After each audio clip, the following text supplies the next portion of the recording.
Ala- Alabamos tu nombre hoy por permitirnos juntarnos nuevamente a estudiar tu palabra. Venimos ante ti, Padre, como niños, necesitados, conscientes de nuestra debilidad, de nuestra ignorancia y también de nuestra necesidad de ti, Señor. Venimos ante ti porque tú tienes todo, nosotros no tenemos nada. Y sabemos que tú eres un Dios generoso, que deseas otorgarnos todos tus dones, Padre. Y en Jesús ya, Señor, nos has puesto a nuestro alcance todo aquello que necesitamos, no tan solo para ser salvos, el perdón de nuestros pecados, sino también para crecer en la gracia. Y te imploramos, Señor, que en estos momentos, cuando vamos a estudiar el libro de Romanos, que tú nos hables, nos atraigas a ti, que podamos sentir tu presencia, Señor, y poder aferrarnos de tu mano, Señor, y caminar contigo. Aliméntanos, sosténnos, Señor, llénanos de tu espíritu mientras estudiamos, lo pedimos por Jesús. Amén. Muy bien.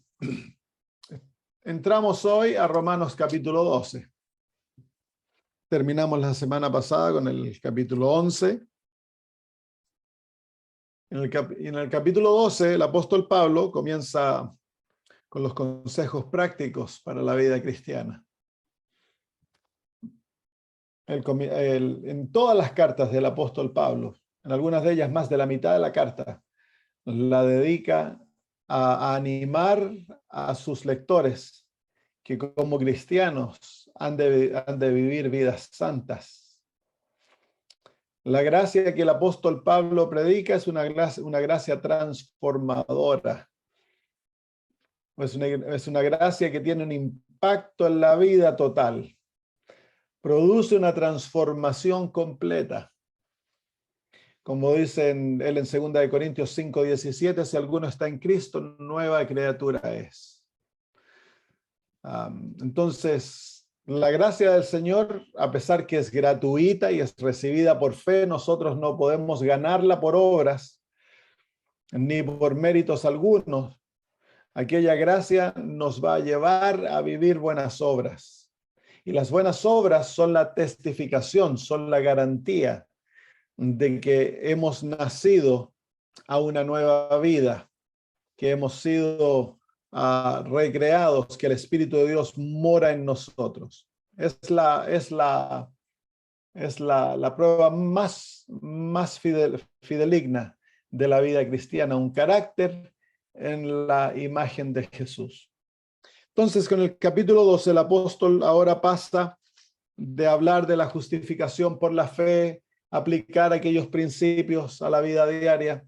Entonces ahora va a enfatizar la santificación, que es la justicia otorgada por fe, pero es impartida, donde el Señor nos transforma y nos lleva a vivir una vida de acuerdo a lo que Él desea que vivamos. Muy bien, vamos a leer todo el capítulo 12 y luego vamos a volver y lo desglosamos versículo por versículo. Así que, hermanos, os ruego por las misericordias de Dios que presentéis vuestros cuerpos en sacrificio vivo, santo, agradable a Dios, que es vuestro culto racional.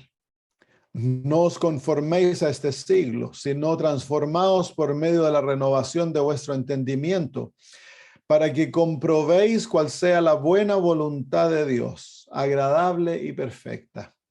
Digo pues por la gracia que me es dada a cada uno, que le es dada a cada uno. Perdón, vamos a leer eso no. Digo pues por la gracia que me es dada a cada cual que está entre vosotros, que no tenga más alto concepto de sí que el que debe tener, sino que piense de sí con cordura, conforme a la medida de fe que Dios repartió a cada uno. Porque de la manera que en un cuerpo tenemos muchos miembros, pero no todos los miembros tienen la misma función. Así nosotros, siendo muchos, somos un cuerpo en Cristo, y todos miembros los unos de los otros. De manera que teniendo diferentes dones, según la gracia que nos es dada, si el de profecía, úsese conforme a la medida de la fe. o si de servicio, en servir, o el que enseña en la enseñanza, el que exhorta en la exhortación, el que reparte con liberalidad, el que preside con solicitud, el que hace misericordia con alegría. El amor sea sin fingimiento, aborreced lo malo, seguid lo bueno. Amaos los unos a los otros con amor fraternal, en cuanto a honra, prefiriéndonos los unos a los otros. En lo que requiere diligencia, no perezosos, fervientes en espíritu, sirviendo al Señor. Gozosos en la esperanza, sufridos en la tribulación, constantes en la oración. Compartiendo para las necesidades de los santos, practicando la hospitalidad. Bendecid a los que os persiguen, bendecid y no maldigáis. Gozaos con los que se gozan, llorad con los que lloran. Unánimes entre vosotros, no altivos, sino asociándoos con los humildes. No seáis sabios en vuestra propia opinión. No paguéis a nadie mal por mal, procurad lo bueno delante de todos los hombres. Si es posible, en cuanto dependa de vosotros, estad en paz con todos los hombres. No os venguéis vosotros mismos, amados míos, sino dejad lugar a la ira de Dios, porque escrito está, mía es la venganza, yo pagaré, dice el Señor. Así que si tu enemigo tuviere hambre, dale de comer, si tuviere sed, dale de beber, pues haciendo esto, ascuas de fuego amontonas sobre su cabeza. No seas vencido de lo malo, sino vence con el bien el mal. Consejos prácticos, muy prácticos, de cómo el cristiano ha de vivir su vida. Y los consejos comienzan en el capítulo 2, el versículo 1, cuando el apóstol dice, así que hermanos, os ruego por las misericordias de Dios, que presentéis vuestros cuerpos en sacrificio vivo, santo, agradable a Dios, que es vuestro culto racional. Entonces, nosotros, para poder vivir la vida cristiana como Dios desea que vivamos aquella vida, hemos de presentarnos, hemos de rendirnos. La palabra presentar quiere decir ahí rendir nuestros cuerpos a Dios. Es ahí donde comienza la obra de la santificación y ese rendimiento, como ya lo aprendimos, comienza con la experiencia de la justificación. Capítulo 6, esas palabras nos llevan de vuelta al capítulo 6 de Romanos, donde dice que aquel que ha muerto ha sido justificado, y porque hemos muerto, nosotros hemos de rendir, de someter nuestros miembros de nuestro cuerpo. Ahora hemos de someterlos a Dios, han de ser rendidos a Dios, para que Él los use para su gloria. Antes de esto, nosotros usábamos los miembros de nuestro cuerpo para satisfacción propia. Los usábamos para satisfacer nuestras lujurias, nuestros apetitos, nuestros deseos, para glorificarnos a nosotros mismos. Ahora nuestro cuerpo ha de ser sometido totalmente a Dios, para que Él haga su voluntad en nosotros. Y es interesante porque dice el apóstol Pablo que el rendir nuestro cuerpo no es algo que nosotros podemos hacer por nuestra fuerza, sino que es el resultado de la misericordia de Dios obrando en nosotros. Dice ahí, así que hermanos, os ruego por las misericordias de Dios. Así que es la misericordia divina que lo lleva a Él a obrar en nosotros, tanto el querer como el hacer de acuerdo a su propia voluntad. Es porque Dios tiene compasión de nosotros, que no nos da de acuerdo a lo que nosotros merecemos, sino que obra en nosotros de acuerdo a su gracia, a su misericordia. Y aquella maravillosa manifestación de la gracia divina en el alma humana que lleva a Dios a obrar una obra total en el ser humano. No tan solo Dios nos atrae a Él y luego nos otorga a través de la gracia su justicia imputada, la justificación, y perdona todos nuestros pecados, sino que ahora Dios desea tener ¿cómo se llama?, influencia directa en nuestras vidas, llevándonos creando en nosotros el deseo de rendirnos para que Él more en nosotros, en nuestro cuerpo. Y de esta manera el cuerpo llega a ser un templo, que es el propósito original del cuerpo humano. El cuerpo humano fue creado para ser morada de Dios. Y es por eso que Dios desde el principio le otorgó a Adán y Eva normas de vida. Les dijo cómo debían comer, qué debían hacer, que debían trabajar, mantener ejercicio, mantener el cuerpo saludable a través de la exposición al sol, la respiración de aire puro, el beber agua pura, el comer la mejor comida, el hacer ejercicio, el descanso. Todo aquello Dios se los otorgó para mantener el cuerpo como un templo digno donde Dios morara. Y ese plan original de Dios no ha sido dejado de lado. Dios busca que el ser humano sea un templo de Dios. Es por eso que lo primero que hace cuando el ser humano es convertido, el Espíritu Santo viene a morar en nosotros. Y somos literalmente un templo. Dios mora en nosotros. Es por eso, queridos hermanos, que es un deber moral el mantener nuestro cuerpo de la manera más saludable. Por eso el apóstol Pablo dice ahí, así que hermanos, os ruego por las misericordias de Dios que presentéis vuestros cuerpos en sacrificio vivo. Entonces, el sacrificio que nosotros le hemos de presentar a Dios es un sacrificio vivo y es nuestro cuerpo. Hemos de morir diariamente a nosotros mismos, a nuestros deseos, nuestros planes, nuestros gustos. Todo ha de ser puesto en el altar y nuestro cuerpo ha de ser presentado ante Dios como un sacrificio vivo ante Dios para que Él lo use para su gloria. Y por lo tanto, en eso hemos entonces ahora diligentemente estudiar el plan divino para mantener el cuerpo santo, agradable a Jehová. Dice ahí, vuestros cuerpos en sacrificio vivo, y luego dice santo. La palabra santidad refleja el carácter, el atributo del carácter divino. Dios es santo. Y en la santidad no hay pecado. En la santidad nos habla del atributo divino que los ángeles adoran a Dios por su santidad. Nosotros adoramos a Dios por su amor. Los ángeles adoran a Dios por su santidad. A ellos le cantan santo, santo, santo. Es el atributo divino que llama más la atención a los seres celestiales. Y la santidad es intimidad. Dios es un Dios íntimo, es un Dios cercano. Es un Dios que le gusta vivir con su creación. Eso es la santidad. Entonces, ¿cómo se llama aquí? Cuando nosotros hemos de presentar nuestros cuerpos santos.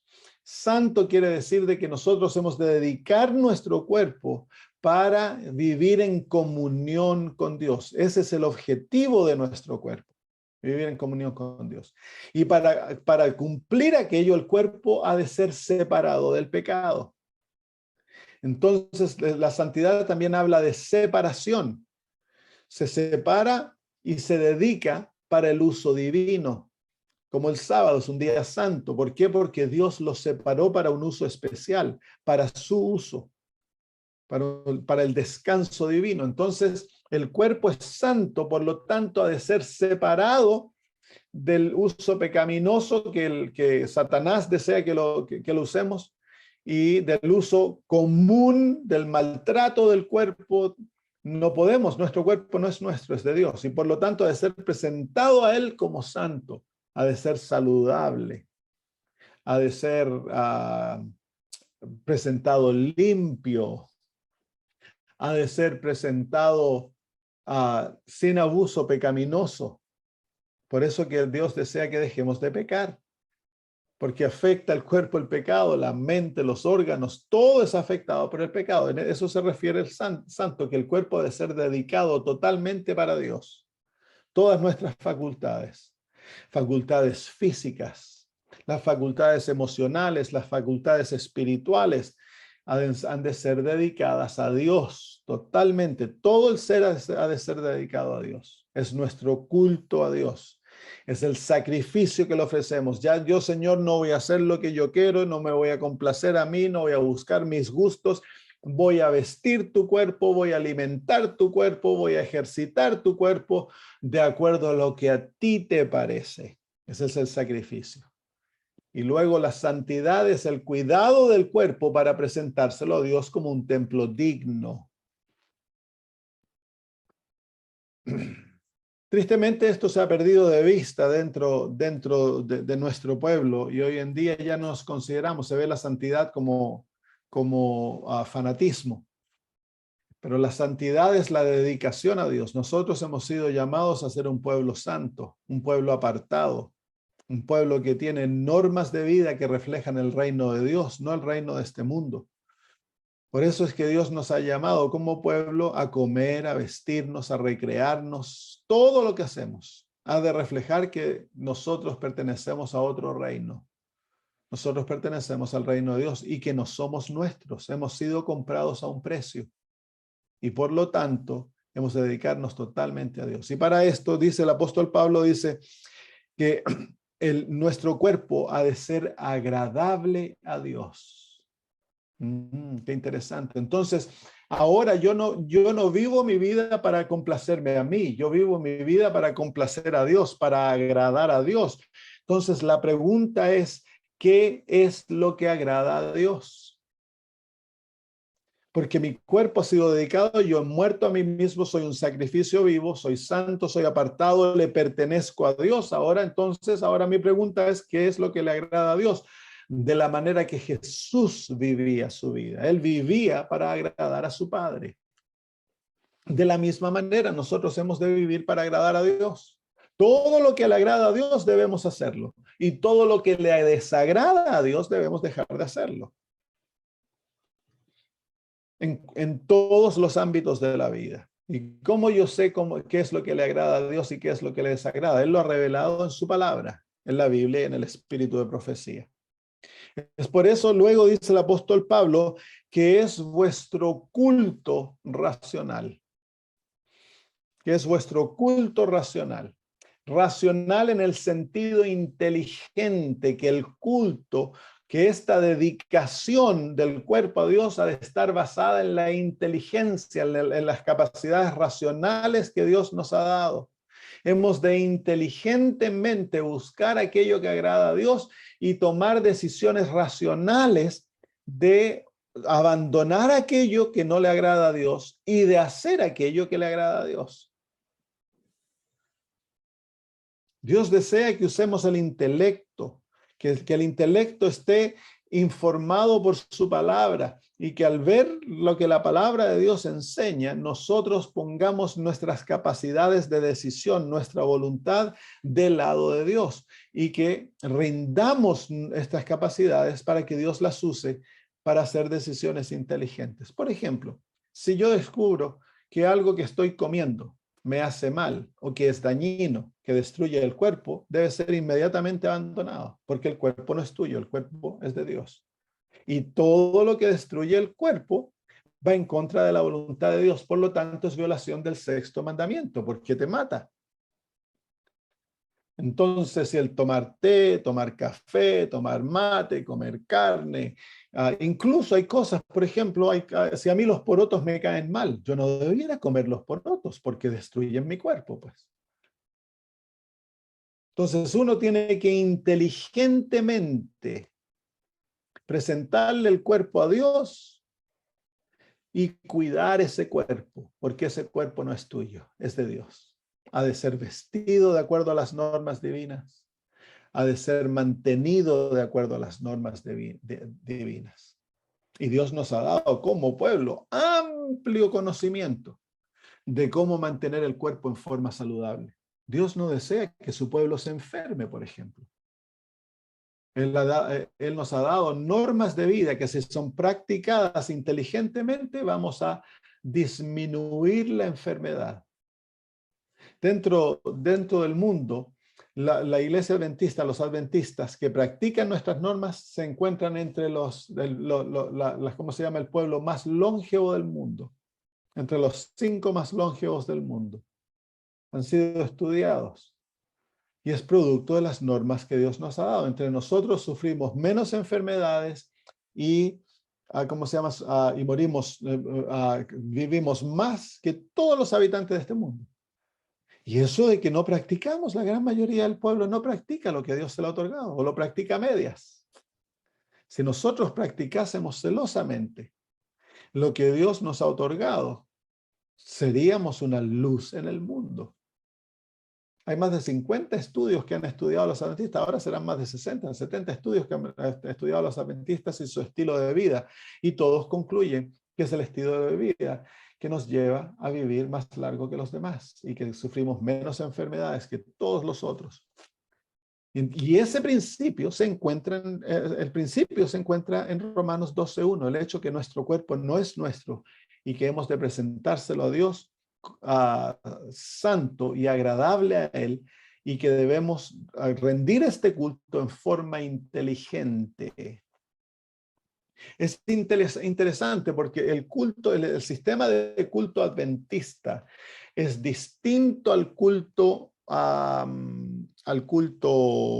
carismático, porque el énfasis en el culto carismático está en los sentimientos. Es el ¿cómo se llama? El hacerte sentir algo, una experiencia especial, algo extraordinario. Entonces, cuando lo sientes, tú crees que el Espíritu Santo es contigo. El culto adventista es distinto. El culto adventista, ¿cómo se llama? Apela a la inteligencia, apela al raciocinio, toca el corazón, pero el centro es el raciocinio, porque dice el apóstol Pablo que nuestro culto ha de ser racional, a estar basado en las capacidades mentales que Dios nos ha otorgado. Muy bien, entonces la invitación del apóstol para poder vivir como cristianos, nosotros primero hemos de rendirnos a Dios y ofrecerle nuestro cuerpo como su templo, y debemos de cooperar con Él en la mantención de un templo santo. Ahora, hablemos un poquito abierto aquí. Yo sé que en Sudamérica la iglesia, la organización, por muchos años nunca predicó la reforma pro salud. Yo crecí sin conocer la reforma pro salud. El propósito de la reforma pro salud es llevar al pueblo a cambiar el estilo de vida para presentar el cuerpo santo a Jehová. El vivir más largo, el sufrir menos enfermedades es el producto de esto, pero el objetivo primordial es llevar al pueblo a presentar un cuerpo santo a Jehová, que sea agradable a Él. Entonces, si nosotros estamos viviendo una vida cristiana inteligente, no vamos a usar como excusa el hecho que no se me enseñó antes para no practicarlo ahora. Si no se me enseñó, pero ahora tú tienes los escritos y los lees y aprendes que hay que dejar la carne, hay que dejar lo que más se pueda, los productos animales, incrementar el uso de los vegetales, las frutas, las oleaginosas. Hay que comenzar a hacer ejercicio, tomar mucha agua, hay que abandonar el uso del té, del café, del alcohol, del cigarro. Hay que tratar de no usar drogas médicas, hay que cambiar el sistema de sanidad y todo aquello que el Señor nos ha dado, que es tan amplio, somos un pueblo con tanto conocimiento. En vez de cerrar los ojos, nuestro culto debe ser un culto inteligente, racional. Porque estamos viviendo de acuerdo a la luz que Jehová nos ha dado para que nuestro cuerpo sea su templo. Entonces ahora todos tenemos un deber. Si el pastor come carne, eso no te excusa a ti a comer carne. Si el pastor toma café, eso no te excusa a tomar café. Tú le vas a tener que responder a Dios por la luz que Dios te otorgó y por tus capacidades mentales que el Señor ha santificado para que tú puedas ver la luz, recibirla y caminar en ella.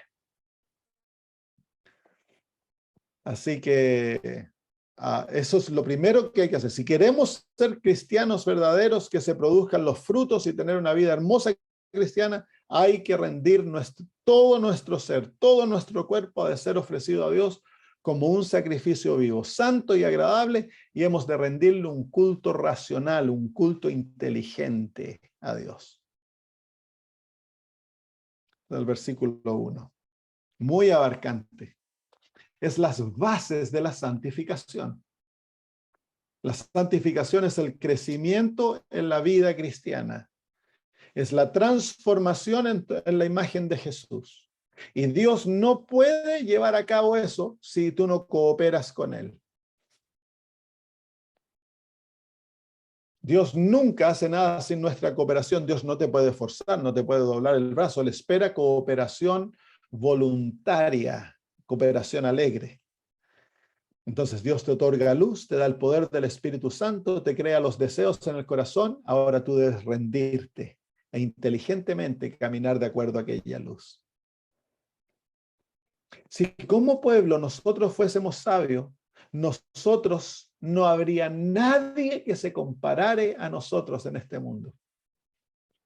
Sufrimos, en muchos casos se sufren las mismas enfermedades, se padecen las mismas dolencias que el resto del mundo porque somos infieles.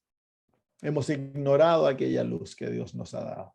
Entonces la apelación que el libro de Romanos nos hace es, vuelve, comienza a darle al Señor un culto racional. Sométete, entrégale tu cuerpo a Él y vive para Él, no para ti. En todo lo que haces, pregúntate, ¿es esto la voluntad de Dios? ¿Es esto lo que Dios desea para mí? ¿Estoy agradando al Señor? ¿Lo estoy haciendo feliz? Si hablo esta palabra, si trato a mi esposa de esta manera, ¿cómo responderá el Señor? Si le hablo a mi esposo de esta manera, ¿cómo se sentirá Dios? Todo lo que hacemos debemos hacerlo en el contexto de que hemos sido totalmente dedicados a Dios. Versículo 2. No os conforméis a este siglo. Nosotros vivimos en un contexto que es como una olla de presión que nos va amoldando a la mentalidad del mundo y las modas, la manera de pensar, la manera de ver la vida como el mundo. Satanás usa la presión social alrededor nuestro para conformarnos al mundo. Pero resulta que los principios del mundo son enemistad contra Dios. El que ama al mundo no puede amar a Dios. Entonces, por eso dice el apóstol Pablo que hemos nosotros de luchar constantemente para no conformarnos al mundo. En todo debemos nosotros ser vigilantes. Por eso, el Señor Jesús, el llamado que le hace a la iglesia en Mateo 25 y en sus llamados les dice, velad y orad. Velar es una actitud de vigilancia, el asegurarnos que Satanás no nos engaña y nos hace creer que estamos caminando en el camino del Señor, cuando nosotros realmente nos estamos conformando al mundo. Y hay tantas cosas ahora que nos están constantemente llamando, las modas, el libertinaje, la dieta del mundo, la manera de pensar, el vivir para tratar de complacernos a nosotros mismos, el egoísmo, el orgullo, la autoexaltación, el placer, el vivir para el placer, el vivir para las riquezas. Todas aquellas cosas que el mundo vive no son nuestras. Eso no es nuestra manera de vivir. Y por eso el apóstol Pablo dice, no os conforméis a este siglo. La realidad del mundo es la realidad de un reino que está en oposición al reino de Dios. El mundo vive en principios que son totalmente antagonistas al reino de Cristo.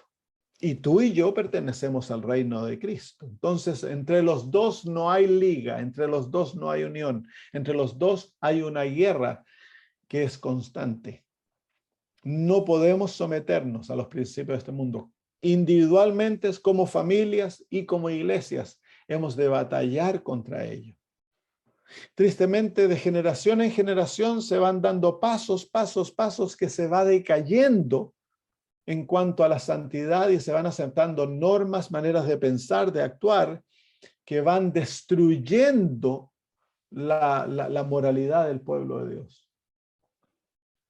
Por ejemplo, cuando yo crecí, era anatema el que un joven tuviera sexo antes del matrimonio. Habían los que lo hacían, pero todos fuimos entrenados que eso no era. Yo me casé virgen. Hoy en día, en muchos contextos adventistas, la virginidad de un joven o de una jovencita se ve como locura, como antigüedad. En el mundo desarrollado, ahora los jóvenes viven entre ellos. Cuando yo crecí, no nos permitíamos ir al cine. Si se encontraba alguien yendo al cine, se lo sancionaba. ¿Para qué hablar de fiestas y la disco y todo eso? La iglesia tenía normas altas, pero se ha ido corrompiendo. Hoy en día todas esas cosas se ven normal. La manera de vestirse, la manera de pensar, el uso de joyas, el uso de pinturas. Tanta cosa que se ha ido, nos hemos ido conformando a este siglo. Y el mandamiento divino es: no os conforméis a este siglo. ¿Por qué? Porque si nos conformamos a este siglo, Satanás va a tomar acceso al corazón y nos va a separar de Cristo. No podemos vivir una vida cristiana en la cual estamos complaciéndonos a nosotros mismos y a la misma vez queriendo complacer a Cristo. Es imposible. Imposible. No podemos servir a dos señores. O servimos a Cristo de todo corazón o nos servimos a nosotros de todo corazón. No hay tregua. No hay un camino medio en el cual podemos caminar de la mano con ambos reyes. No podemos. O servimos a Cristo o a Satanás. Y si estamos del lado de Cristo, hemos de servirle de todo corazón. Amarás al Señor de todo tu corazón, con toda tu mente, con todas tus fuerzas y con toda tu alma. Todo debe estar invertido en el servicio de Jesús. Todo. No nos podemos conformar a este siglo. Hemos de caminar con Cristo de acuerdo a las normas de Cristo, de acuerdo a los principios del cielo, de acuerdo a lo que Él nos ha ordenado que hagamos, lo que Él ha revelado a través de sus profetas. Eso es lo que Dios espera de su pueblo. No os conforméis a este siglo, sino transformaos por medio de la renovación de vuestro entendimiento. Nuevamente el apóstol Pablo apela aquí a la inteligencia, ¿se fijan? Capítulo 1, versículo 1, el culto racional, el culto inteligente, el culto que proviene de un entendimiento claro. Y nuevamente aquí dice, él nos apela: no os conforméis a este siglo, sino que transformaos. Y esa transformación es una transformación constante, no es suficiente haber nacido nuevo. La palabra ahí que se usa es la palabra metamorfosis. La transformación que ocurre de un gusano a una mariposa, de una oruga a una mariposa. Es una transformación total. Y el apóstol Pablo usa ese ejemplo entonces para que nosotros entendamos la transformación que ha de ocurrir en la vida cristiana. Es una transformación total. Total. Y esa es una transformación constante. Dice, transformaos. Eso es algo constante, constantemente presente. Yo he de transformar, cooperar con Dios en mi transformación diariamente, constantemente, en el cambio de hábitos, con cambios de formas de pensar, en todo lo que yo hago, acciones, palabras, pensamientos, intenciones, todo ha de estar constantemente bajo la obra de la transformación, que es la santificación. Es una obra constante. Nunca hay descanso de esa obra. El momento que tú crees que ya llegaste, Satanás te agarra. Es una batalla continua la vida cristiana. Es la guerra contra mí. La batalla contra el yo. No va a haber nunca en este lado de la tierra, de este lado de la eternidad, que digamos, ya llegué, ahora puedo dejarme de transformar. No. Hay que estar constantemente siendo transformados. Y eso dice, somos transformados por medio de la renovación de nuestro entendimiento. ¿Y cómo se renueva el entendimiento? A través del estudio de la revelación divina, la palabra de Dios. Lo que a uno le parece bien y se encuentra en la inspiración, ya sea la Biblia o el Espíritu de Profecía, que uno está mal, entonces la inspiración, el nuevo conocimiento renueva mi entendimiento. Por ejemplo, algo tan sencillo. Uno estaba acostumbrado a hacer pan con leche, a cocinar el pan con la leche, echarle un poquito de azúcar y el pan rico, todos creen que era pan sano. Y de repente uno lee en el Espíritu de Profecía que eso no debiese hacerse, que es malo para la salud, que fermenta la sangre. Entonces ahí el nuevo conocimiento renueva el entendimiento. ¿Y qué debo hacer yo entonces? Al renovarme, al transformarme, yo de transformar lo que hago. Entonces dejo de hacer pan con azúcar y leche, porque me daña la sangre y crea enfermedad. Entonces, ¿qué voy a hacer ahora? Voy a hacer pan sin azúcar y leche, pues. Es un ejemplo tan sencillo de cómo se renueva, cómo me transformo. Es a través del entendimiento. Abandono los caminos viejos que, claro, mi mamita hacía esto y me lo enseñó, muy lindo. Pero si no es la voluntad de Dios, ha de abandonarse al Dios, darnos nueva luz. Cuando el Señor nos da nueva luz, entonces se renueva el entendimiento y yo soy libre de los eslabones que me mantenían a un estilo de vida que causa enfermedad, destrucción. Y eso es en toda la vida. Usé un ejemplo sencillo de la comida. Pero, ok, a mí me gustan, por ejemplo, tenemos una niña que viene a la iglesia que usa las faldas súper cortas, casada. Y mi esposa, hablando con ella le contó que yo me he visto de esta manera porque mi mamá me enseñó a vestirme de esta manera. Mi mamá creció en un contexto muy rico y ella siempre me compró los vestidos más lindos y ella me enseñó que me debía vestir de esta manera. Por eso yo me he visto de esta manera. Entonces, ¿qué ha de hacer esa niña? Esa niña ha de renovar su entendimiento, abandonar lo que es antiguo, que va en contra de la voluntad de Dios, y tomar aquello que Dios le enseña y comenzar a practicarlo. La renovación del entendimiento viene a través de la absorción de nuevo conocimiento. Es por eso que el cristiano siempre debe estar estudiando.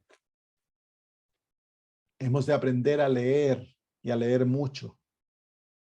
A leer la Biblia, el espíritu de profecía, escudriñar, porque es a través de ese conocimiento que se renueva el entendimiento y la renovación del entendimiento es las bases de mi transformación.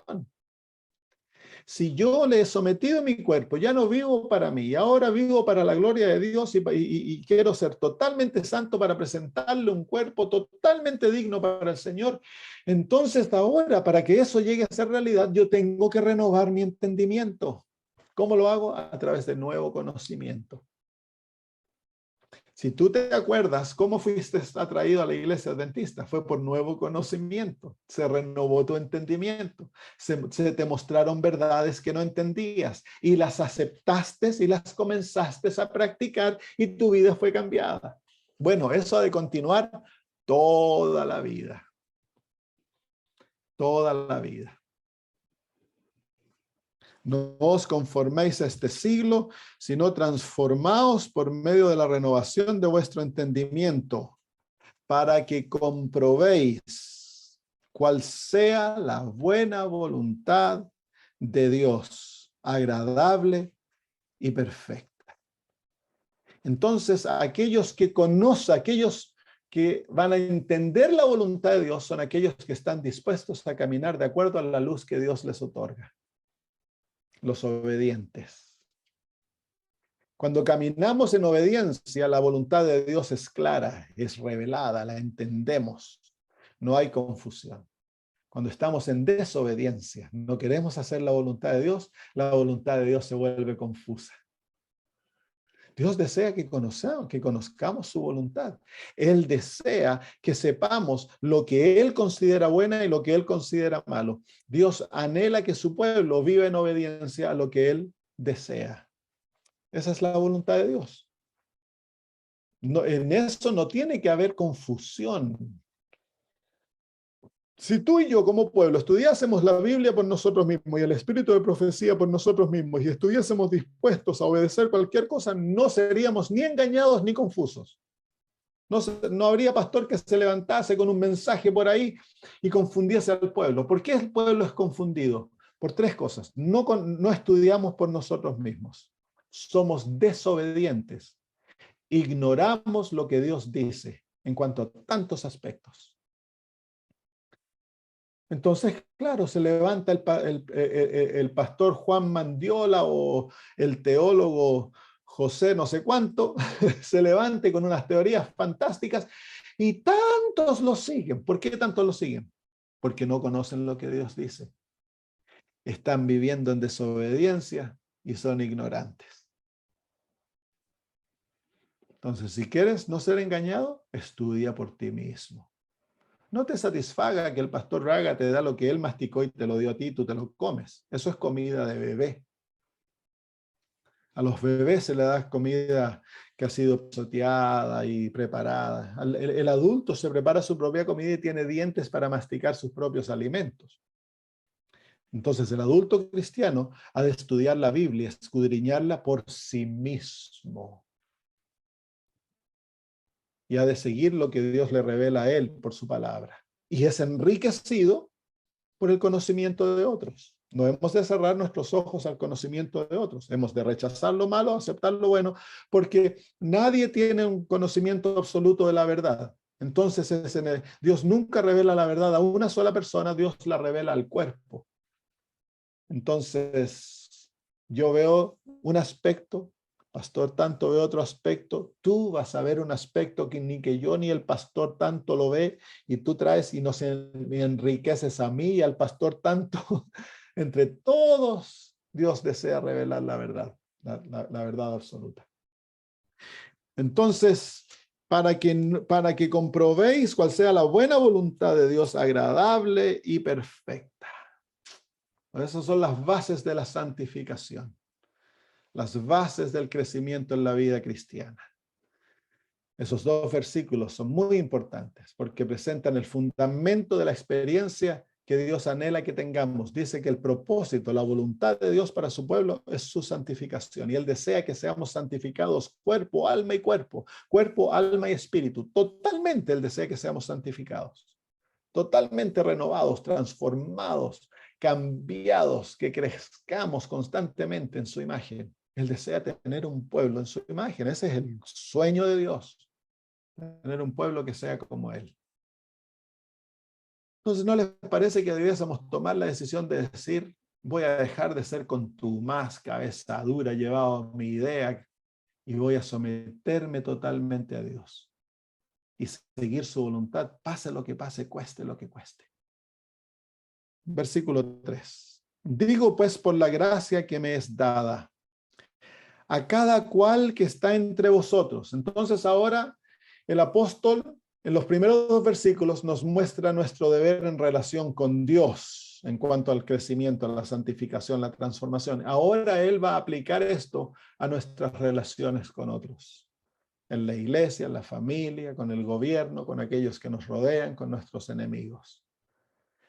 Dice, digo pues por la gracia que me es dada a cada cual que está entre vosotros, que no tenga más alto concepto de sí que el que debe tener. Así que primera aplicación es que nosotros no debemos creernos más de lo que somos. Que es tan natural, ¿no? Así que la primera relación es conmigo mismo. ¿Cómo yo debo relacionarme conmigo? Y la primera razón es que debes tener una imagen humilde de ti. Porque en cuanto a nosotros tendemos a vernos mejor de lo que realmente somos. Y a los demás, nosotros tendemos a verles peor de lo que realmente son. Esa es la manera que nos relacionamos. Nos miramos a nosotros y nos creemos el hoyo del queque, como decimos en Chile. Y a los demás los vemos como... Entonces el apóstol dice, no, en cuanto a ti mismo, no te veas más allá de lo que debes verte. Y para esto hemos de tener el verdadero entendimiento, el entendimiento bíblico de quién yo soy. ¿Quién yo soy? Soy un pecador. Mi corazón ha sido totalmente degenerado. No hay nada bueno en mí. Yo no soy justo. Mi única bondad proviene de Cristo. Y en Cristo yo soy hijo de Dios. Pero eso no es por bondad innata, eso es por Cristo Jesús. Y de esa manera yo me he de ver a mí mismo humildemente. He de tener la propia imagen, una imagen balanceada de quién yo soy. Y esa es la imagen balanceada. Tú has de verte a través de los ojos de la Biblia. Digo pues por la gracia que me es dada a cada cual que está entre vosotros, que no tenga más alto concepto de sí que el que debe tener. ¿Cuál es el concepto que hemos de tener? El que les presenté. Es el concepto. Más alto que eso no lo hemos de tener.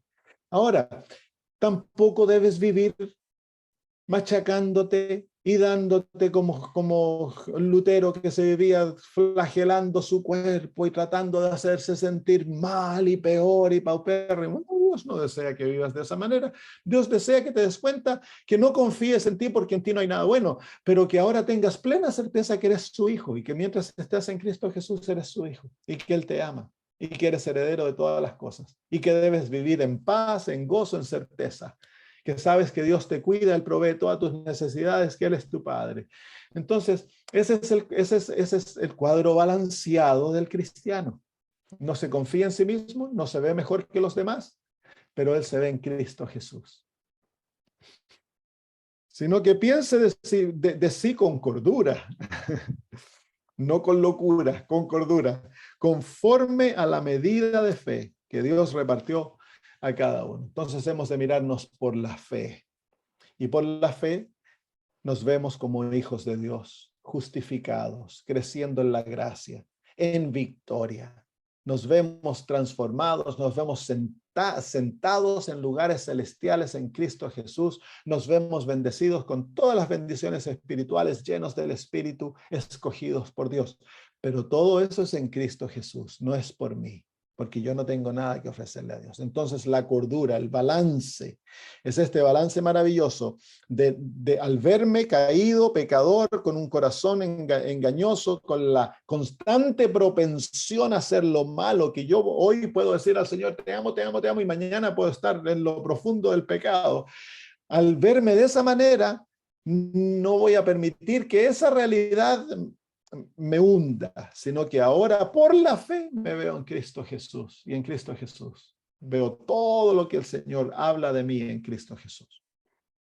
Eso me va a prevenir verme mejor que los demás y me va a facilitar el que yo sienta compasión por los débiles, que sienta ternura por aquellos que flaquean, por los que han pecado, que yo sea compasivo, misericordioso como Dios ha sido conmigo, que yo perdone a los que me hayan dañado, porque yo entiendo que yo también he dañado a otros, y que no voy a esperar de los demás más o extremadamente, sino que voy a simplemente estar dispuestos a ayudarlos, a cuidarlos, a guiarlos.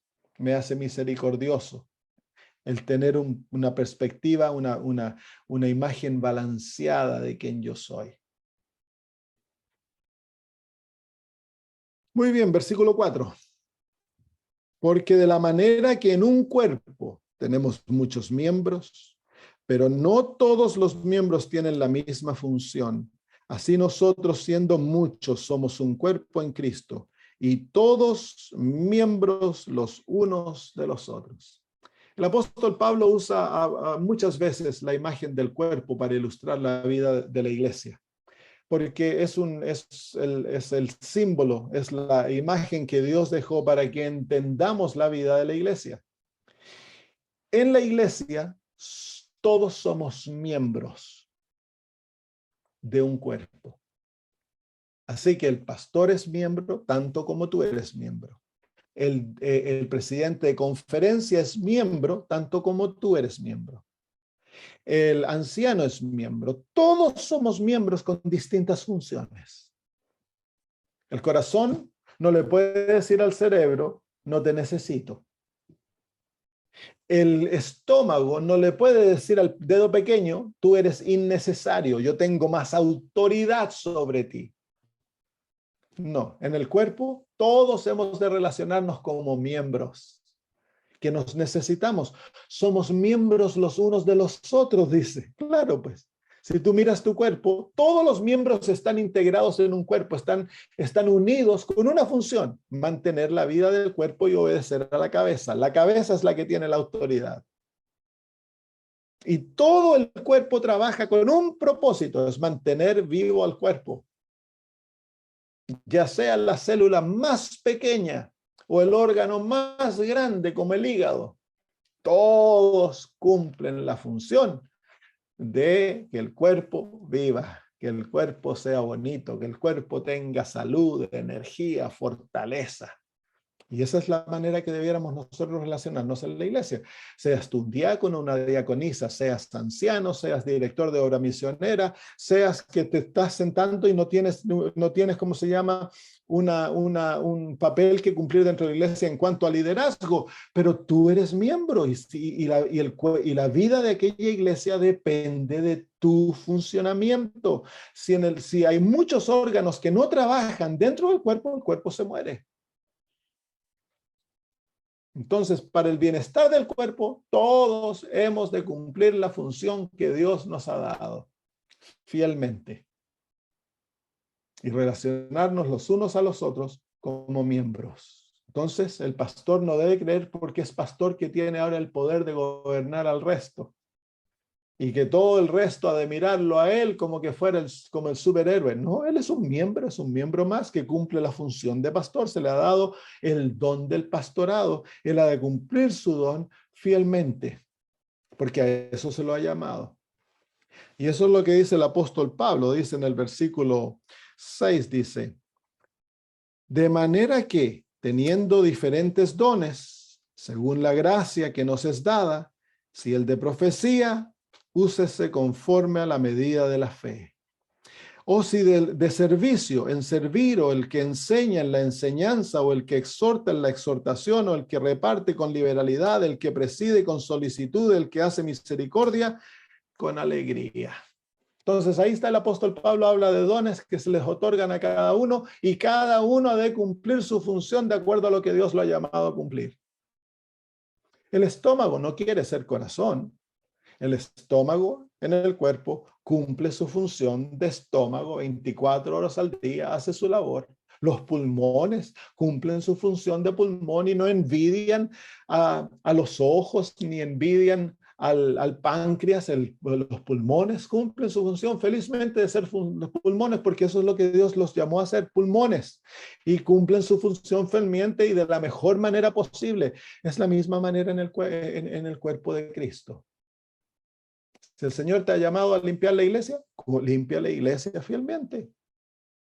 Si el Señor te ha llamado a ser anciano, cumple tu función de anciano fielmente, con la mejor de tus habilidades. Organiza la iglesia, cuida la iglesia, visita a los hermanos, cumple tu función. Y así cada miembro debe cumplir su función. Y Dios nos da más de una función, a veces nos da muchas funciones. Hemos de cumplir fielmente nuestra función. ¿Por qué? Porque nosotros no vivimos para nosotros mismos. El estómago no vive para él mismo. En darle vida a otros, el estómago vive. De la misma manera en nosotros. No hemos de vivir para nosotros. Si la hermana tal no te saluda, no te preocupes. Tú no vives para ti mismo. Tú no vives para que todos se preocupen por ti. No te ofendas si los otros miembros del cuerpo no te prestan atención. Tú cumple tu función fielmente y vive para darle vida a los demás y vas a ser feliz dentro del cuerpo. Hay tanto egoísmo dentro de la iglesia. Este hermano se levanta y él lucha para ser el anciano de la iglesia y se enoja y si lo llaman a él para, ¿cómo se llama? Para ser parte de la junta, ¿no?, de nombramiento, al que se le cruza por delante, no, ese es malo, ese no puede, este otro es sucio, que aquí, que allá, yo lo vi esto y a este, yo escuché que hace esto, porque él quiere que lo encuentren a él de anciano. No hay nada malo en querer ser anciano, pero no hay que imponer mi voluntad de los demás, hay que dejar que Dios obre. Hay que ofrecerse a Dios. Y si Dios, en vez de escogerte como anciano, te pone como el limpiador de la iglesia, no te enojes. Dios sabe lo que hace. Dios sabe lo que hace. En la iglesia no todos pueden ser ancianos, no todos pueden ser diáconos, no todos pueden ser diaconisas, no todos pueden ser obreros bíblicos y colportores o pastores o evangelistas. Dios necesita todos tus dones dentro de la iglesia. Y cada uno ha de cumplir su don fielmente. Fielmente. Y eso trae felicidad a la iglesia, vida a la iglesia y felicidad a ti y vida a ti. ¿Cómo vamos con el tiempo? Tenemos unos minutitos más. Dice, versículo 8, el amor sea sin fingimiento. Entonces aquí el apóstol Pablo ahora nos lleva al principio del amor, que es realmente el principio que vive el cuerpo. El amor, el principio del amor es el no vivir para sí, el no complacerse a sí mismo. Cuando tú miras el cuerpo, todos los órganos del cuerpo no viven para sí, viven para dar vida a otro. El intestino está constantemente absorbiendo los alimentos, pasando el agua para alimentar a las células. Y de esa manera todo el cuerpo, los músculos, todos los tejidos mantienen vida. Entonces el principio que rige el cuerpo es el principio del amor. El negarse a sí mismo por el bien de otros. Y dice aquí el apóstol Pablo que el amor ha de ser sin fingimiento. El mundo ofrece un amor fingido, que te sonríen, pero por detrás están planeando enterrarte un cuchillo. Eso nunca debiese existir dentro de la iglesia. El engaño de mis sentimientos a otros. Si alguien no te gusta, si alguien estás enojado con algo, anda y habla con esa persona. Arregla la situación. Pero que no haya hipocresía dentro de la iglesia. Si el pastor está haciendo cosas que son indebidas, no te dediques a cuchichear con los hermanos y a tratar de poner a los hermanos en contra del pastor. Eso es deslealtad. Hay que ir y habla con el pastor y preséntale los puntos que tú estás descontento. No hay que crear división y ruptura dentro del cuerpo. Eso es deslealtad y se paga altamente en el reino de Dios la deslealtad. El amor debe ser sin fingimiento. Tenemos que amar de todo corazón. Hemos de estar dispuestos a morir por nuestros hermanos. Como Cristo Jesús amó a la iglesia y se entregó por ella, dice la Biblia. Aborreced lo malo. Seguid lo bueno. ¡Wow! ¿Qué manera tan sencilla de ponerlo? Hemos de aborrecer lo malo. Y hemos de seguir lo bueno, poner nuestro corazón en lo que está bueno, en lo hermoso, como dice el apóstol Pablo en la carta a los Filipenses, en el capítulo 4 de la carta de los Filipenses, dice,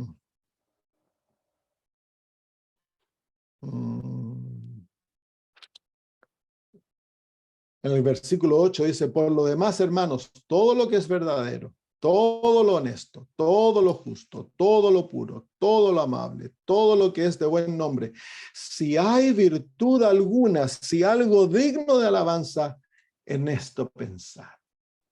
Eso es lo que el apóstol Pablo quiere decir cuando hemos de seguir lo bueno. Hemos de meditar, pensar solo en aquello que el apóstol Pablo listó ahí, la lista que él nos da. Todo el resto, todo lo malo, hemos de aborrecerlo. ¿Por qué? Bueno, si tuviéramos una verdadera concepción de lo malo, aborreceríamos lo malo porque mira alrededor tuyo, cuánto sufrimiento, cuánto dolor, cuánta muerte ha causado el pecado, lo malo. Y nosotros como pueblo de Dios hemos de aprender a no tener nada que ver con lo malo. Lo malo ha de ser aborrecido, de ser rechazado. Hemos de apartarnos totalmente de lo inmoral, de lo corrupto, de lo violento. Hemos de sacar nuestros ojos, nuestra mente de esas cosas, porque impide la santificación. Son las cosas que guerrean contra el crecimiento de Cristo y el bienestar de la iglesia.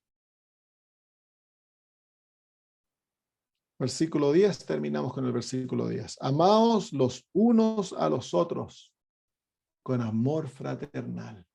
Qué llamada, ¿no? ¿Qué llamamiento nos llama el apóstol Pablo? Dice el Señor Jesús que todos conocerán que vosotros sois mis discípulos cuando os améis los unos a los otros. Amaos los unos a los otros, dice el Señor Jesús. El amor es la perfección divina. Dice el Señor Jesús que hemos de ser perfectos como nuestro Padre que está en los cielos es perfecto. ¿Y cómo Dios manifiesta esa perfección? Bueno, Él hace salir su sol sobre malos y buenos, hace llover sobre malos y buenos. Por eso el Señor Jesús dice, amad a vuestros enemigos. Hemos de aprender a ser como Dios. Eso es el amor. Y recuérdense que en el amor se encuentra la verdadera obediencia. En el amor se encuentra la obediencia a los 10 mandamientos. El que ama a su prójimo no roba, no mata, no codicia, no comete adulterio. Por lo tanto, dice el apóstol Pablo, el amor es el cumplimiento de la ley. Pero a veces las iglesias parecen más campo de batallas que un lugar donde hay amor. Parece un ring de boxeo. Agarramos a chopazos, a puñetes, andamos, se crean bandos dentro de la iglesia. A este lado no le habla a este otro lado, esta familia no se conversa con esta otra familia, estos apoyan al pastor, los otros odian al pastor, lo quieren sacar. Y parecen verdaderos campos de batalla. Lo único que falta es que Putin tire una bomba atómica en esta iglesia. Y después hablamos de que vamos a vivir todos en el cielo. No se puede llegar hacia el cielo. Que Cristo viene pronto. Cristo no puede venir pronto si no tiene una iglesia que ha aprendido a amar, porque el amor es la perfección, hermanos. Entonces el apóstol dice aquí, amaos los unos a los otros con amor fraternal. En cuanto a honra, prefiéranse los unos antes que los unos a los otros. ¿Qué quiere decir esto? Es que yo voy a poner a mi hermano primero, a mi hermana primero. Si viene ¿cómo se llama? Buscar nuevos líderes. Yo no me voy a presentar yo y pisotear a los demás para que me escojan a mí. Eso se hace en el mundo. En la iglesia, si el hermano lo quieren escoger, alabado sea el nombre de Dios. Entonces yo voy a apoyarlo, voy a acompañar. Si el hermano lo escogen como anciano y anda cojeando como anciano, en vez de derrucharle el piso para que lo saquen, yo voy a hacer todo lo posible para que llegue a ser el mejor anciano. A pesar que a mí me hubiera gustado ser anciano, pero yo le voy a dar preferencia a él. ¿Por qué? Porque esa es la ley del amor.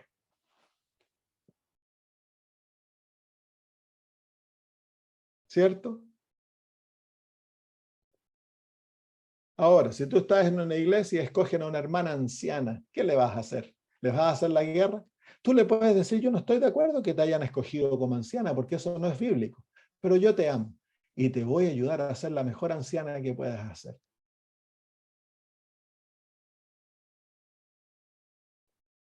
No estoy de acuerdo que tú seas anciana, pero te amo como hermana. Y no te voy a hacer luchar el piso ni voy a guerrear contigo. Yo como pastor no acepto ancianas, pero en una iglesia que yo trabajé en una última iglesia me escogieron una anciana. Y yo no le hice la guerra, trabajé con ella hasta que ella eventualmente solita se dio cuenta que no debiera ser anciana y se retiró de su posición. Pero nunca me tomó mal, me quería, pero entrañablemente. ¿Por qué? Porque yo las amaba, trabajaba con ellas. ¿Por qué? Porque la iglesia las escogió. Yo no me voy a rebelar ni dividir la iglesia por ese punto. Voy a trabajar con ellas porque son mis hermanas. No están cumpliendo el objetivo primordial de Dios, pero ¿por qué no apoyarlas y caminar con ellas? A pesar de que ellas sabían de que yo no creía en lo que la iglesia había hecho, ellas se sentían amadas por su pastor y cuidadas. Eso es amarse entrañablemente. Es lo mismo que Dios. Dios vio que caímos al pecado y nos hundimos en el barro y nos estábamos ahogando en el pecado. Dios no nos abandonó porque habíamos ido en contra de su voluntad. No nos tiró de lado porque no habíamos hecho lo que Él dijo. Él vino a morir por nosotros. Amor fraternal.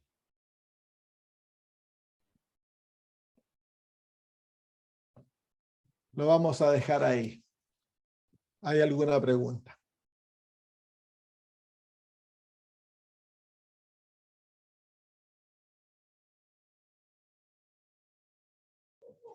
Bueno, pastor, gracias a Dios, gracias a usted por compartir. ¿Sabe, pastor, que a mí me pasó desde que estoy en la iglesia el lunes pasado?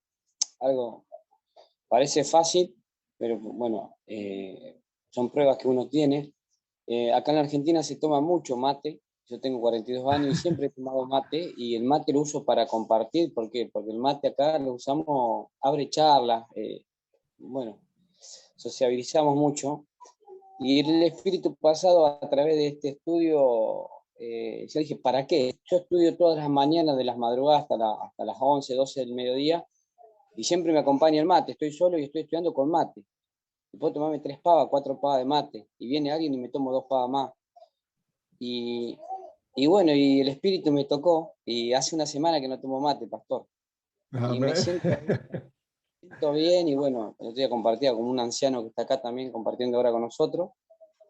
Y bueno, son cosas que hace Dios, porque uno estaba acostumbrado de la juventud, desde chico, y nosotros es diario, es todos los días, 5 o 6 pavas es normal, y más cuando uno estudia. Bueno, y otra cosita, pastor, si hay un hermano que no viene frecuente a la iglesia, ¿verdad? Yo tengo un ministerio dentro de la iglesia, los martes dirijo, y estamos estudiando el libro El Camino a Cristo, ¿verdad? Y elijo, ahora vamos por el capítulo 10, y siempre trato de que lo dé una persona diferente. Hasta ahora lo dio una persona diferente, y cada vez somos más. El otro día éramos 40 y monedas adentro de la iglesia, que nunca había pasado en un culto de Amén. oración ser tanto. Pero el camino a Cristo, y empezaron a venir familias, gente nueva, y muchos que no venían. Y bueno, entonces, como me dijeron a mí, elegí a la persona y lo dirijo yo, pero me llamaron ahora y me dijeron, esa persona no lo puede dar el martes. Un anciano me llamó y está de acuerdo con el pastor porque esa persona no viene frecuencia. Y ya había estudiado el 9 y el 10, y hoy lo llamé bien, lo tomó bien el hermano, pero ¿qué tenemos que hacer? Lo que hace de la iglesia, ¿verdad? Tenemos que seguir el ejemplo de Jesús. Cuando Jesús se encontró con la mujer en el pozo de Jacob, inmediatamente le dio algo que hacer. La mujer se fue a predicar el evangelio. Lo mismo hay que hacer con aquellos que están desanimados, que no hacen, hay que envolverlos. El darle que tome una lectura no daña a nadie y puede animar a aquella persona, y la lectura puede que le toque el corazón y lo lleve ¿cómo se llama? Al entregarse nuevamente. Jesús no le pidió a la mujer que dejara de vivir con el hombre, nada, para que fuera a predicar el evangelio. Ella se fue corriendo a predicar el evangelio inmediatamente y trajo todo el pueblo a los pies de Jesús. Entonces, lo mismo, cuando hay hermanos que están desanimados, que están dejando de asistir, el incluirlos, el envolverlos, a lo comenzar conmigo, a llevarlos a estudios bíblicos, incluso traer un estudio bíblico a su propia casa. ¿Por qué no decirle, hermano, fíjese que tengo un grupito de personas que quieren estudiar la Biblia y no tenemos dónde estudiarlo? ¿Podría usted abrir su casa para que estudiásemos la Biblia? Y el hermano lo hace, entonces, y usted me ayuda, hermano, yo tomo un estudio, usted toma el otro estudio, ¿qué le parece?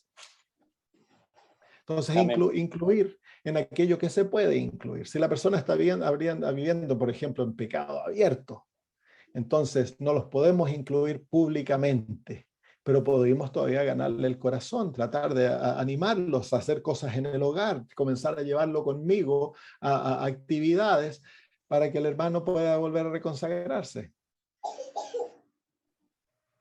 Amén, gracias, pastor. Buenas noches. Disculpe, perdón, Diego, ¿puedo hacer una pregunta? Claro, hermano Oscar, ¿por qué no? Buenas noches, un gusto, hermano. Soy Oscar desde Corrientes, Capital, estoy hablando. Y bueno, recién entré a ver allí, ¿no?, su exposición, y mientras trabajo, lo que pasa es que estoy en horario de trabajo acá, pero usted tocó un punto que me llamó la atención y me gustaría preguntarle. Usted dijo lo del el nombramiento de anciana. ¿Eso no es bíblico, pastor? No es bíblico. En la Biblia ni en el Espíritu de Profecía vemos ejemplos, ni mandatos a ungir ancianas como Ajá, que dirijan la iglesia. Eso no es bíblico. ajá. Va Pero en contra, digamos, o sea, es antibíblico, digamos. La verdad que me claro, despierta curiosidad. Ajá. es por la Porque, razón de... sí, sí lo Termina de escucho. hacer la pregunta, hermano. Termina usted de No, hacer la no, pregunta. le digo, ¿sabe por qué? Tengo, a veces participo en un grupo de hermanos que la mayoría son cubanos, pero lo dirigen desde Canadá, ¿no? Y bueno, y allí me enteré ahí en una iglesia cubana, una hermana que es anciana. Entonces yo, hablando con ella, le pregunté siempre, pero eso, me dice, sí, está permitido por la iglesia, me dice, porque en el caso nuestro no hay hombres prácticamente en nuestra congregación. Y entré a la página de la iglesia, ¿no?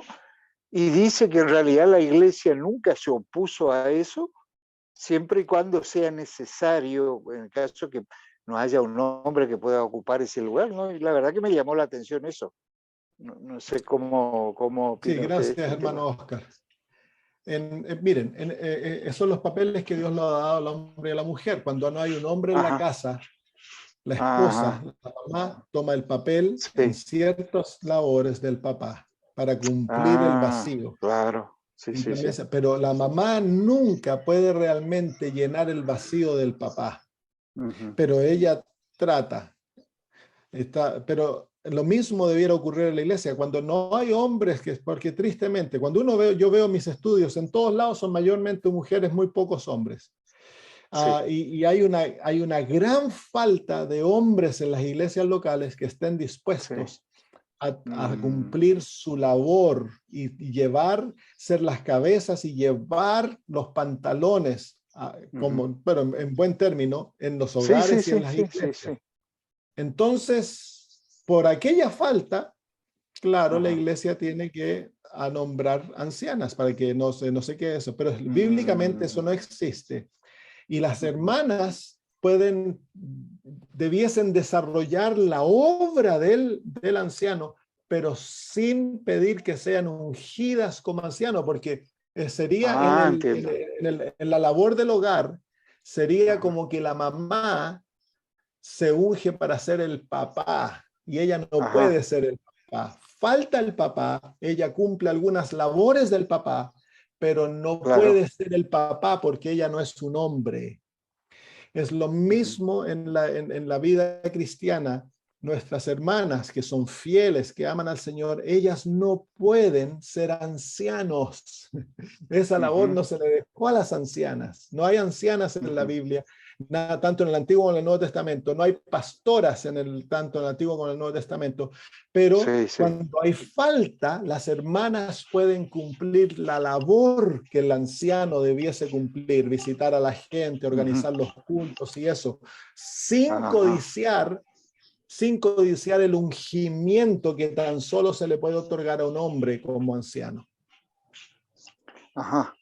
Sí, entiendo. O sea, Entonces la ellas iglesia tampoco lo ha pueden bautizar, permitido. digamos, ¿no? Es que realmente en las Sagradas Escrituras no están solo los Ajá. pastores y los ancianos que bautizan. Por ejemplo, Ujú, Felipe bautizó al etíope y Felipe era sí. un diácono. Ujú, Entonces, no hay una restricción en cuanto a bautizar. La iglesia adventista ha puesto una restricción en el bautismo. Por mucho tiempo fueron solo los pastores. Ahora también se le permite a los ancianos en casos excepcionales. Pero eso es algo que ajá, nosotros como iglesia hemos escogido y votado a hacer. Pero en las claro. Sagradas Escrituras está más abierto eso. La labor del anciano y del pastor, que en la Biblia no se reconoce diferencia, el anciano y el pastor son la misma posición, es Ujú, una ujú. posición que Dios le ha otorgado al varón, Sí, no sí. porque el varón es superior, sino que porque simplemente es el papel que Dios le dio al varón. Claro, sí, En sí. muchos Sí. la mujer es superior al hombre en muchos aspectos de vida, pero los papeles han de ser bien marcados en cuanto a qué es lo que el hombre hace y qué es lo que la mujer hace, tanto en el hogar como en la iglesia. Muchísimas gracias, hermano. Muchísimas gracias. De nada, Disculpe por la hermano. interrupción. Bueno, No es que siga bien. interrupción, es pregunta, es bueno. Bueno, gracias. Hasta luego.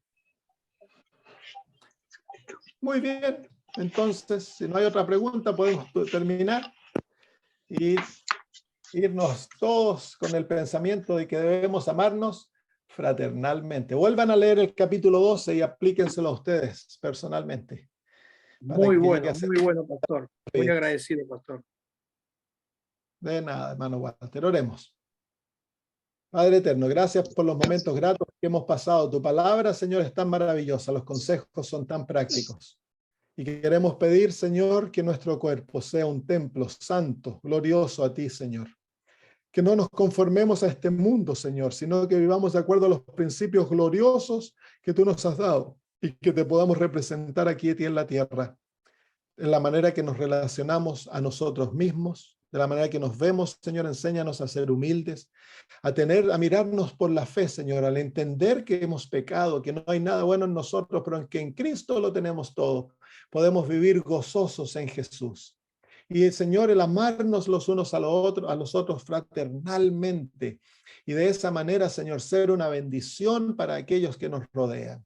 Bendícenos, ayúdanos a ser, Señor, a cristianos gozosos, amantes, tiernos, misericordiosos, justos, también que seamos fieles hasta la muerte, Señor, y que te representemos en todo. Lo pedimos por Jesús. Amén. Muy bien, hermanos míos, un abrazo para todos.